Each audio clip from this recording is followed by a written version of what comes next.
Welcome to Storytime with Chris. Today is the third edition of Sports Saturday, and we've got a few things to talk about today. Starting off with local sports news, the Utah Jazz completed the NBA draft last night. They selected 3 players who I'm going to give my thoughts about here in a little bit. Cody Williams was selected 10th overall, Isaiah Collier 29th overall, and Kyle Filipowski 32nd overall. And in other local draft news, the NHL draft begins tonight, and I did want to cover it, and I still am going to cover it. However, since it starts so late tonight and it begins, it starts pretty early tomorrow, but I don't think I'm going to have time between, I'm just not going to have time to record everything before 5 p.m., get it all edited and released before the cutoff time, so I'm going to save that for next Saturday. Stay tuned for that. I also am just barely getting into hockey, so I'm still learning about hockey.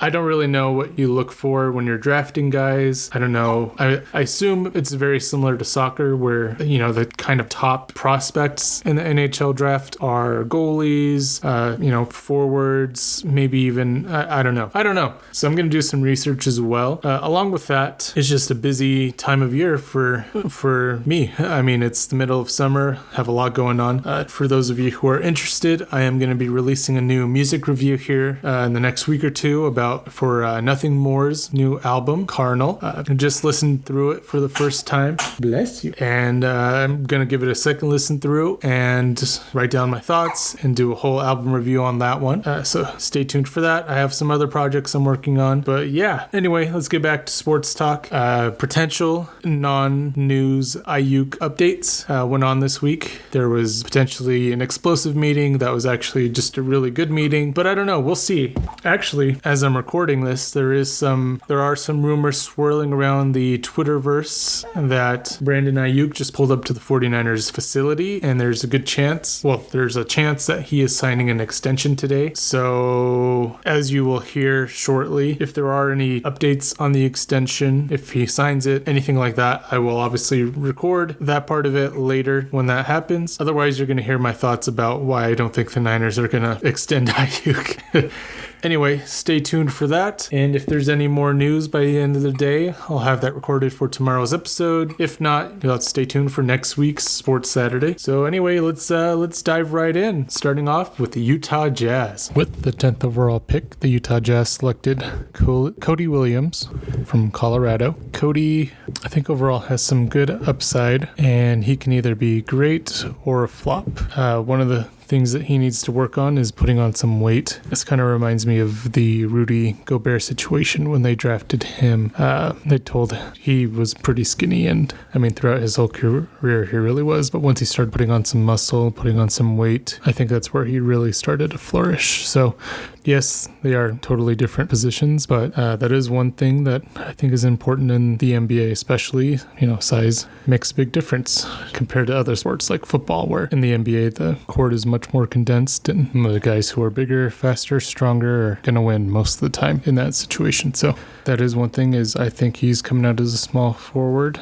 And just imagining him going up against a guy like LeBron, I don't think he's ever going to win that battle. So he is very young. I think he was a freshman last year, so still got a lot of growing up to do. And I mean, overall, I think he's highly versatile. He could play multiple positions, which is important in today's NBA. But I do want to see him put on some weight before I can really make a fair judgment of what his game is at. And with the 29th pick, the Jazz selected Isaiah Collier. My take on this guy is some of his strengths are he wants to score inside, pass the ball. He's more of a slasher than anything. So he has, based on the little bit of film that I watched, he has some really good transition game. It seems like, that's really where he wants to be, is running towards the basket or passing the ball. He's got a few turnover issues to clean up. I think that's one thing that he really needs to work on, especially in the NBA where guys are bigger, faster, stronger. As long as he makes, improves his decision making and works on some of his ball handling, I think that will really help him out, especially in the professional league. He is not a great shooter. he has a few spots that he likes to hit. I mean, he's not a bad shooter, but does have a few spots that he likes to shoot from. So seeing him become a shooting threat, I think, will be key to whether he is great or good. Again, this guy is another one who hasn't reached his full potential. He's got quite a bit of room to improve, but he can be a good player. If he can become a shooting threat and limit his turnovers, I think he's a solid get, potentially a big steal for the Jazz. Overall, the first round for the Jazz was okay. This is where I really struggled to see the benefits of tanking, loading up on picks and trading all-star players. Williams and Collier are both guys who can be high ceiling players.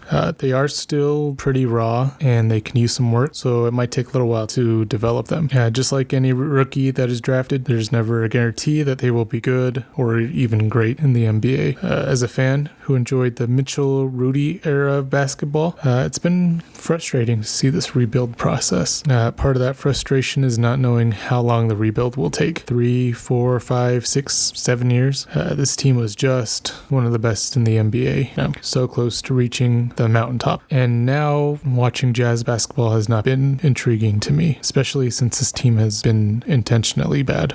We'll see what the Jazz do with the rest of the draft. I'm recording this before the second round, and I'm hoping they can extend Markkanen and at least keep him around. Clarkson is getting old and probably past his prime at this point, so we'll see. These two draft picks are interesting to me. They have some things to work on, but they do have a lot of potential. So with that being said, I would consider going and watching a game or two just to check them out and see what this team looks like going forward. With the 32nd overall pick, the Utah Jazz select Kyle Filipowski from Duke. I really enjoyed this pick, actually. It's the NBA draft is so funny because, in the first round, you can get a lot of guys who are still very raw but have high ceilings. And then in the second round, there are guys who are, in my opinion, more established, who are going to be contributors earlier in their careers, and this is one of them. Filipowski is a guy who plays multiple positions. He's a 7-footer who can shoot, dribble, and play defense, which is another just very similar to Cody Williams, where he can play a few different spots. I think that's a theme that the Jazz went with this draft. Besides Collier, he's more of a slashing point guard. But yeah, Filipowski is highly skilled. He just needs to refine a few things, and maybe the thing that I will always go to with the NBA draft is these guys in college are a little bit smaller. I feel like they always need to put on a little bit of weight. So we'll see if he needs to or not, but I think he's a solid pick. Like I said before, I recorded the previous segment the day of the first round, and actually the day of the second round before the second round was completed. So yeah, anyway, they picked Filipowski last night, and a lot of people are surprised that he fell to the second round. He was viewed as a first rounder, and I've heard people say that this is going to be a big get for the Jazz, and a lot of teams are going to regret not getting Filipowski. There are some pretty wild rumors out there about Filipowski's personal life. I'm not going to go into that because it's not really my thing, but if you search some of the stuff going on with his personal life, it's pretty crazy, and there are some theories that that's why he fell to the second round. Here's my daughter, just woke up from a nap, so I'll hurry and finish this with my final thoughts. Excellent grab, like I said.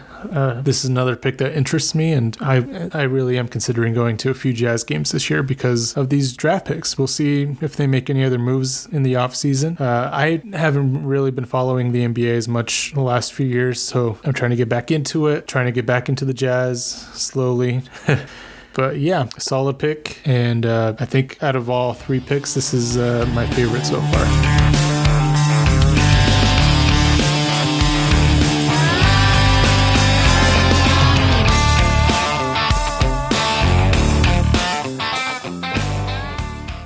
Some NFL news that I did not talk about in the intro, but I just remembered. The NFL is being ordered to pay more than $4.7 billion in the Sunday Ticket class action lawsuit. Essentially, it was determined that the NFL was colluding with TV networks and stations to up their prices, and it was determined that most people believe that it was unaffordable, and so a lot of people who have paid for a Sunday Ticket in the last, I think, 30 years might be getting some money back, which is pretty crazy. $4.7 billion. That's a lot of moolah. And honestly, Sunday Ticket is pretty expensive. I thought the move to YouTube would help bring down the cost. However, when I looked at the prices originally, they were even pricier than they were before. So I've never bought Sunday Ticket. It's just a little out of the budget for me. And honestly, the NFL, Roger Goodell, there are some fans who, yes, we love football, but at the end of the day, we just want to watch one team. So if you offered a package where we can watch just our favorite team and maybe, pay a little bit extra for Red Zone or something, that would be awesome. Because honestly, I just watch 49ers games. If there is NFL, I like to watch whatever's on the local TV, just because it's, that's what I've been able to watch. And when you pay for NFL Plus, that's all you're able to watch anyway. So I just got cable, or I just got a satellite, old school satellite for my TV.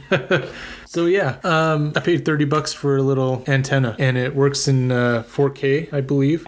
And I'd rather pay $30 for that than, $15 a month for NFL Plus. I mean, NFL Plus does have its perks, like the All 22 film and stuff like that, but there are so many breakdowns on YouTube, it doesn't really matter anyway. So yeah, give us a team-only option, or, a much cheaper option, because I think you're going to get a lot more people paying for that. You're just going to have more people in general. They're paying less, but if more people are paying, then I think it's overall going to improve your product. It's going to make it more affordable. It's going to bring in even more viewership. So yeah, let's do that. There was some additional Brandon Aiyuk news this week that I really don't think is actually news. Apparently he met with the 49ers. He requested a meeting with John Lynch and Shanahan, and I guess wanted to talk about the contract situation. There were a few different reports. One of them said that the meeting was explosive. The other one said that the meeting was good and that everything was worked out, and that Brandon Aiyuk would not be traded at this time. To me, I think it's just a lot of just nothing sauce.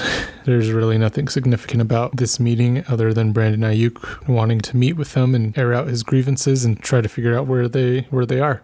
Overall, I think there are really two likely outcomes. Either Aiyuk is traded at some point this year, or the Niners force him to play out his contract, because I don't think they're going to want to pay him as much as he wants to be paid, which is roughly in the ballpark of $30 million, and they offered him $26 million reportedly. Of course, they could meet in the middle and do like 28, but I don't know if Aiyuk is willing to settle for that, or if the Niners are willing to go that high.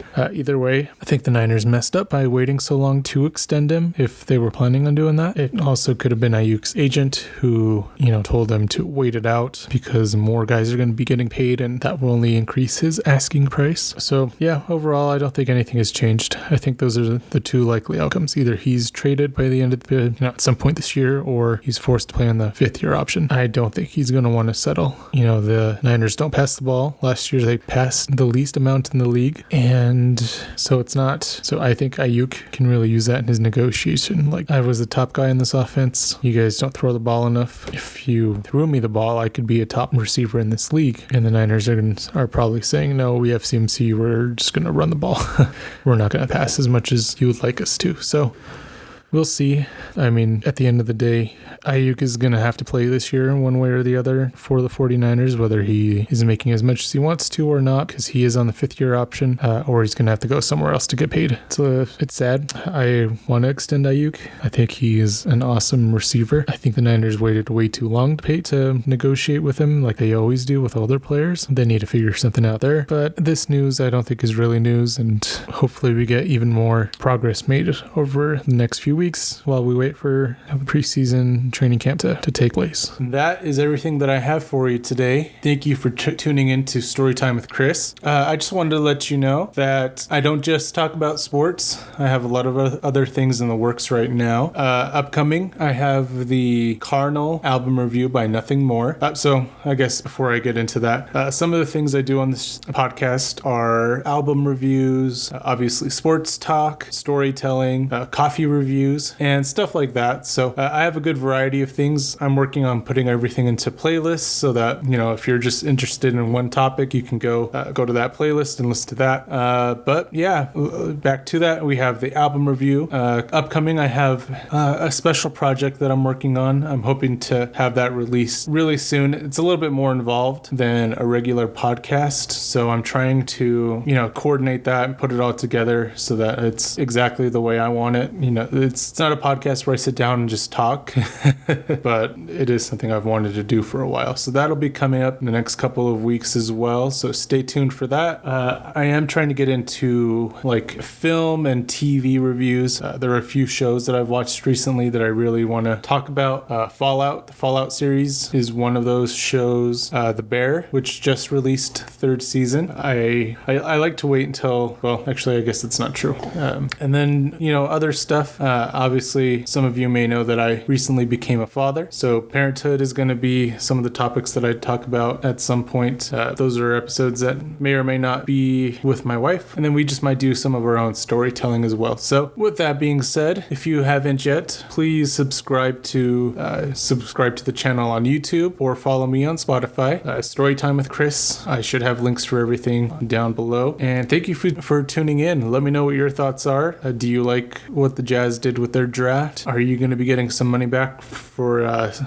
for Sunday ticket? And is Aiyuk going to be back with the team this year? Are they going to re-sign him, extend him? Let me know what you think. And thanks again for listening. This has been Storytime with Chris.